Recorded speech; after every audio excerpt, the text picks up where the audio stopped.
కోపాలు చాలండి శ్రీమతి గారు, కొంచెం కూలవ్వండి మేడం గారు. చామంతి నవ్వే విసిరే మీరు, కసిరేస్తూ ఉన్నా బాగున్నారు.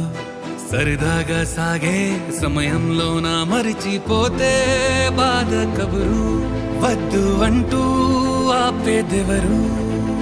కోపాలు చాలండి శ్రీమతి గారు, కొంచెం కూలవ్వండి మేడం గారు.